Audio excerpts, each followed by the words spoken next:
What's up, guys? Welcome back to Newswave. We had talked earlier in the week on Monday about Pokemon leaks that were getting out there, and it looks like Nintendo and the Pokemon Company are starting to go around and strike channels, take down different leaks and content, and it appears they really did, at least it seems anyway, catch the leaker. We don't really have confirmation from Nintendo, but we're going to go over that stuff here today. Also, there are some serious rumors right now swirling about Banjo-Kazooie, Playtonic, Microsoft, XO19. We're going to talk a bit about how possible all of this is and where it started, because XO19 is, it is coming up pretty quick now. We're not too far away, and hey, maybe it's time for a Banjo revival. We'll see. As always, guys, if you enjoy these videos, make sure to hit the like button. It does help out. And get subscribed so you can stay up to date on the gaming news going on in the gaming world. We're going to start today with No More Heroes 3. It's a game I'm looking forward to. I was really excited when it got announced at the Direct, as I'm sure a lot of people were, just because we saw Travis in like the smaller $40 What Strikes Again, and I wasn't as sold on it, but I understand there were budget constraints, and Suda did what he could, and I'm glad to see him getting his big shot with No More Heroes 3. And we got some more little bits of information that you're seeing here. Go Nintendo did a very good job kind of putting all of this together. I'll leave a link down to this down below along with all the other sources as well. This was an interview with WCCF Tech where he talked about the game being 35 to 40% complete, which isn't bad. We are expecting it next year. However, of course, schedules can change, dates can move around. That's not really new to see a lot of that happening. He talks about the open world being bigger than the first game, but not as big as Ubisoft or Rockstar's and their AAA games, which is fine. I don't think we need a barren open world, like one that really doesn't have a lot going on. I'd rather be a little smaller and have more stuff happening. Some of those Ubisoft and Rockstar games, and Rockstar's great with Grand Theft Auto, but some of those Ubisoft ones are just massive in size for sometimes it seems like no reason anyway. But it's really cool to see all this, saying a trailer should be coming later this year or early next year to look forward to for more info. Also, we've been following the Sonic movie redesign here and there, talked about it a little bit on the second channel as well.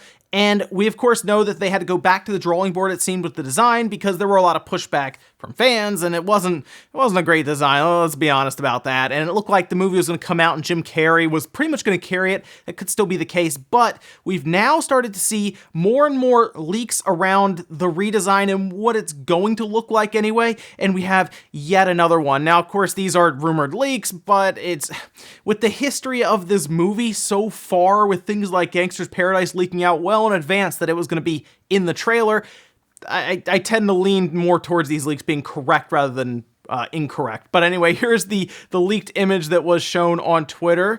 That's from Snidey McCool Guy saying, can't publicly verify the source, but hopefully this makes up for our lack of a Sonic movie trailer. And you can see Sonic there looking similar to the other leak that we saw. Now, here's the thing about Sonic and in this redesign. I do think a trailer is coming later on this month, we'll say. I think towards the end of November, possibly before Thanksgiving, we will see some sort of trailer put out there to get us all ready with the new redesign, officially put it out there heading into next year when the movie drops in the first quarter of 2020. So interesting stuff there. It'll be really fun to look back and see how all these leaks turned out compared to the real thing.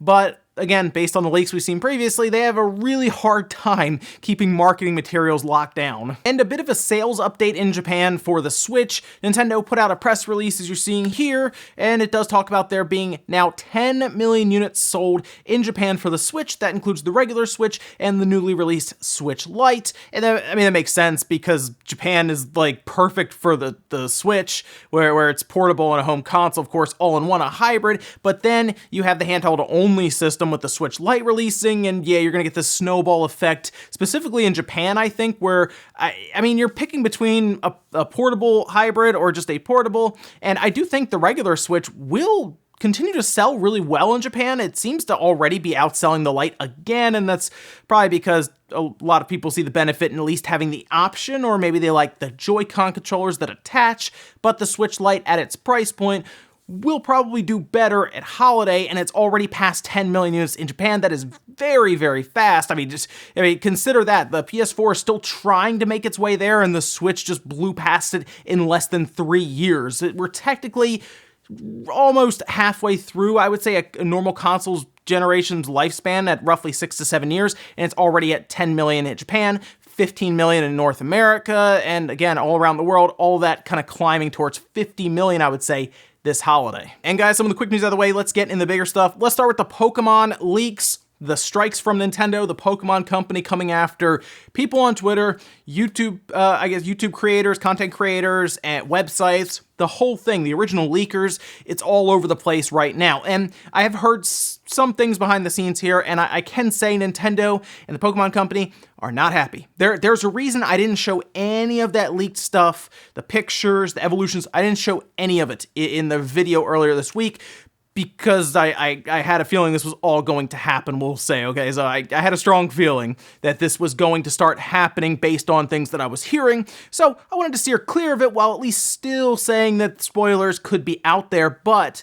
the original leaker could be in a massive amount of trouble. Legal trouble, serious trouble, and more people have come out and started to say that this is happening. Here, for example, is a person on Twitter by the name of KG Prestige saying, from a single profile picture, they not only found the culprit, but the Deuce channel, which connected to a Facebook thing, which showed his real profile identity, which revealed everything. If that isn't a chain reaction of insanity, I don't know what is. We had talked a little bit about how the leakers weren't the smartest when it came to protecting their identity and all of that, and well, it does look like Nintendo and the Pokemon company, they treat these very, very seriously. Leaks, I mean, the way that these were attained didn't seem like they were the most legal. It was all over the place, okay? We'll just say that.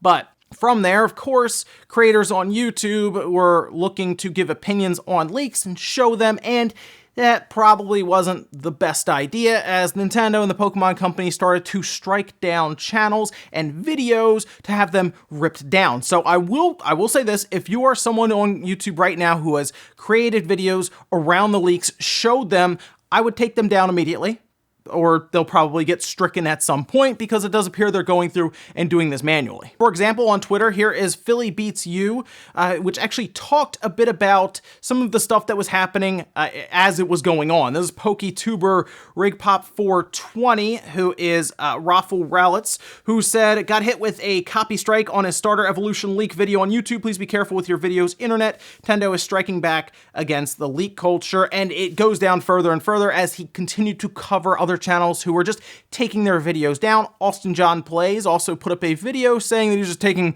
all of those leaked videos down as well, and that's a good idea. Trust me, like I said, from what I've been hearing, they're looking to get rid of as much of this stuff as they can leading up to release, and this has happened before. I remember with Let's Go, we had some leaks, and I thought some stuff got ripped down even before that with the 3DS. So this, I think, happens almost every time a Pokemon game comes out since social media has taken over. They've taken to Twitter, taking stuff down, probably even Instagram, and I haven't heard of that. So yes, don't be careful if you've been putting this stuff on Twitter and other places, because Nintendo and the Pokemon company see this as copyright material that has been obtained illegally, that is being put everywhere. And technically, yes, they can take this stuff down, as they can probably plead a case if they want in court, if they want to take people to court, that it would damage their launch and brand. And I mean, I'm sure they can do that. It's copyright material technically right now, as well as other things like gameplay and like I said, we kind of live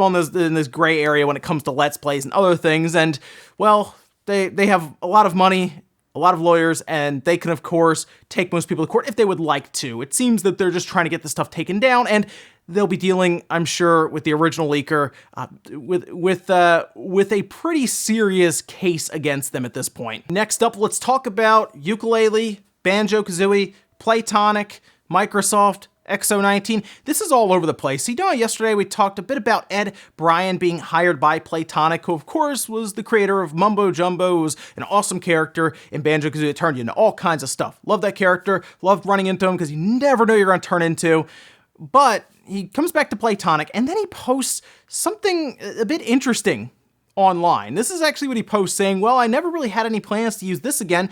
It's a bag with the Microsoft logo on it, which, well, that of course drove people to start speculating like crazy, considering XO19 is right around the corner and what, about 10 days or so from now. And there were a few other little things, including job listings from Playtonic around character creators, animators, and it does seem like, I'll at least put this out there, Playtonic is probably creating another game after the Impossible Lair, which I think lived up to expectation, at least probably a bit better than Yooka-Laylee. Yooka-Laylee had a harder time with reviewers, whereas it seemed like the Impossible Lair did not. But leading up to XO19, Banjo-Kazooie is very, very popular now, more so than he was before he was introduced into Smash. At least he's more relevant. I think most people who were, of course, playing games back with the N64 and even somewhat with the 360, although, I mean, if you look at the 360 with Banjo-Kazooie nuts and bolts, not great, but they did bring the originals up to the 360 so people could try it. It was in the rare replay, so he's at least been in memory for a bit. But when he showed up in Smash, man, it was nuts online, and we got to the point where Sakurai made the Xbox One trend in Japan, telling people to go play Banjo-Kazooie on the Xbox. And a lot of people in Japan said, well, what's an Xbox? Is that Blu-ray player that's at the store? But on top of this, Playtonic is not denying any of the speculation. That's the part that's probably stoking it. And look, they're going to play with it, I assume, or they're going to run with it because it, again, brings publicity to them, but this is what their community manager said. Oh, the secrets I know, we're back to where we were when I joined Playtonic and had a wealth of info yet to be revealed. Hope you remember what it was like to be tormented and looking out for clues. I mean, look, XO19, I'm sure it's going to be fun for the people in attendance, but last year, their big announcement, the big reveal was that they bought Obsidian. Like, could they buy Playtonic?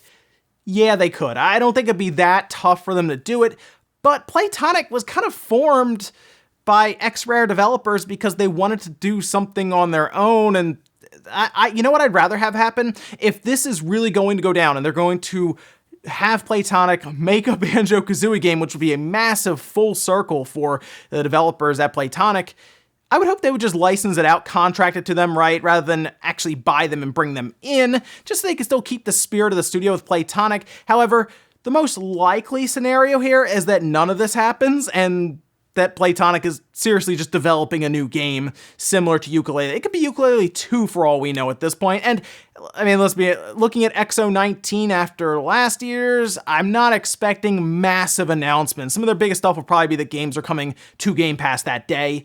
And that's probably it. Although I would like to be wrong and have a Banjo-Kazooie there, I'm not getting my hopes up. Next up, let's talk about some new additions to PlayStation Now. That, of course, is a service you can play on your PlayStation 4. You can play it on your PC, which is the biggest thing, considering that means you can stream things like God of War or Infamous to your PC and technically not have to have a PlayStation 4, although any of those games that rely on quick button presses and reaction isn't the greatest through streaming, we'll say that. But one game that would be great is Persona 5. It doesn't require Twitch, reactions or any of that. It's a long, of course, story-driven RPG. Well, that game is coming to PlayStation Now starting in November. A few others as well, including Middle-earth: Shadow of War and Hollow Knight, which I do not recommend playing Hollow Knight through streaming because that does require a bit more when it comes to reaction time, and that might be a little more frustrating, but I do think that Persona 5 would be really, really neat, especially if you have not played it and you don't have access to a PlayStation platform, whether it's the PS3 or the PlayStation 4, because it did go to both of those. You can start streaming it right now through February 4th, 2020. And while I would like Atlus to just bring Persona 5 to PC at this point, since we're seeing right now Death Stranding already announced for PC, it's not like, if you look at Atlus, they're not necessarily tied to Sony or the PlayStation, and even so, they care less about PC, it seems, so at this point, that's a game that should just go to PC because Atlus could just use the extra money to continue working through the Persona series. But at least now, if you're somebody on PC and you don't really want to get a PlayStation 4 towards the end of the generation now because, well, the PS5's out in roughly a year, you can log into PlayStation Now and play it. Just keep in mind, you're streaming it. It's like 720p. it's not going to be the best experience, but you can do it, and an RPG like that is at least doable, I would say, over streaming. And in our last bit of news, talk about Red Dead Redemption 2, as it is now out on PC, and it has not had the best launch. The biggest thing here seems to be crashes and performance issues. Performance issues are interesting because we figured this game would be demanding, but it was 4K on the Xbox One X, so a lot of people assume that, oh, maybe that means that you could get a really, really nice video card. I kind of figured that myself. Like, let's say the RTX 2080 Ti, and that thing will just push this game around and it should do 80 to 100 frames at ultra. Not the case here, and there's a lot of argument right now as to why. They've even come out with different ways that you can use Vulkan, I use DirectX 12. Even so, the RTX 2080 Ti was benchmarked, as you're seeing some of it here, which, by the way, this video is really cool to watch because if you have a 4K display, whether it's a TV or you have a 4K monitor, it's pretty cool, I'll admit, to see Red Dead Redemption 2 in ultra settings, 4K, all of that. It still looks really, really good. I'd recommend checking it out on a 4K display, but it struggles. It does 30 to 45 frames per second during the benchmark. That's a bit out there, I would say, for a card that costs as much as the RTX 2080 Ti, and other people with 1080 Ti's, just as an example, are struggling even at 1440p to try to get to 60 frames per second. So this is a game that maybe it really is just poorly optimized, and outside of even just that, people are having issues with just crashing from just RAM and memory issues to having glitches and all kinds of stuff happening right now. It hasn't been the smoothest launch, and as far as I can tell, Rockstar, their biggest thing is to just put out methods to keep your game from crashing. Pretty much, which when I looked through it was a lot of make sure your drivers are updated. All right, no, we'll do that. I'm not sure if this game is going to be optimized better with patches. I would assume that it would be. It's just disheartening to see that something like an RTX 2080 Ti would struggle as much as it is right now, but I guess you turn the settings down and you should be able to get the 60. And we'll finish up with comment of the day, as you're seeing here. This one's from Matthew Hammond saying, I am seeing the movies going over as well as Final Fantasy: The Spirits Within. So I think Kojima will do a better job than The Spirits Within. That's the thing. Kojima does have a crazy out there mind to where he can develop a narrative that is at least compelling just to see what it is exactly. So as long as he can keep a good, strong narrative that at least makes sense towards the end, yeah, I think it'll at least be creative enough. And it has a mind that I think could go from games to movies, mostly because he's already been kind of working that way anyway, and he at least has a creative enough mind to come up with a brand new story, IP, all of that. I think Kojima would do pretty well with the movies, and making that move probably isn't a bad idea. Ladies and gentlemen, let's go do it here for Newswave. If you enjoyed this video, guys, hit the like button, really helps out. If not, hit the dislike. Leave comments down below about everything we talked about, whether it's Nintendo and the Pokemon Company striking down videos and channels about leaks and all that. Let me know what you think about that one. Then also, what do you think about the rumors around Playtonic and Banjo-Kazooie? Do you think he's set for an EXO reveal? Thanks, guys, for watching, and I'll see you next time.